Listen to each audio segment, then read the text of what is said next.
Good morning, children. Welcome back to your social studies class. Let's continue chapter 16 and learn about the following topics.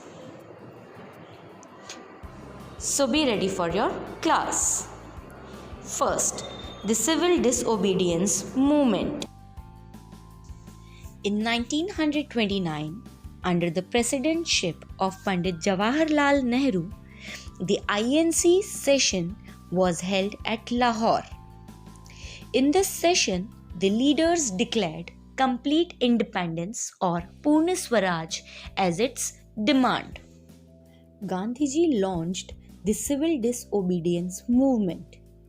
He called upon Indians to boycott all the British goods and refuse to pay high taxes, especially the tax on salt, to the British government.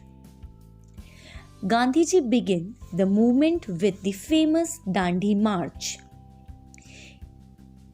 Gandhiji, along with thousands of people, walked over 300 kilometers on foot from Sabarmati Ashram in Ahmedabad to the seashore village of Dandi. Here, Gandhiji broke the salt law. This law did not permit the Indians to make salt from the sea. Thus, Gandhiji showed the British government that people would no longer obey the British laws.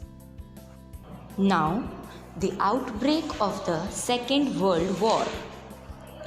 The Second World War broke out in 1939. The British forced India into the war without the consent of the Indian leaders. In protest, the Congress government in the provinces resigned. In 1940, a leader of the Muslim League, Muhammad Ali Jinnah, demanded a separate homeland for the Muslims.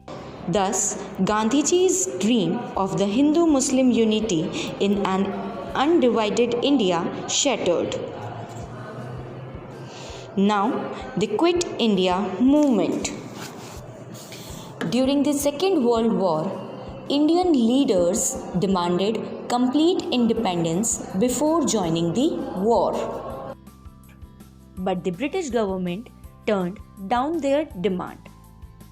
For assuring Indian corporation, the British sent a mission to India under Sir Stafford Cripps, but it was not fruitful. Under the leadership of Gandhiji, the Indian National Congress started the Quit India movement. Gandhiji gave the slogan "Do or Die." The British immediately arrested Gandhiji and many other leaders. Now, Azad Hind Fauj. Subhash Chandra Bose was a prominent Congress leader. In 1943, he formed the Azad Hind Fauj or the Indian National Army with the help of Japan. The aim was to free India from the British rule. Subhash Chandra Bose gave the slogans Jai Hind, Dilli Chalo and Give me blood, I will give you freedom. Next, India wins freedom. The World War II ended in 1945. By this time, the British realized that they could no longer rule over India. They agreed to free India, but the country would be divided into India and Pakistan. This was a result of divide and rule policy followed by the British. The INC under the leadership of Gandhiji wanted a united India, but Muslim League under the leadership of Muhammad Ali Jinnah stood by its demand for Pakistan. Lord Mountbatten, the new Governor General, announced the partition of India into two parts, India and Pakistan. Thus, India became an independent country on 15th August 1947. But Gandhiji's dream for a united India remained unfulfilled.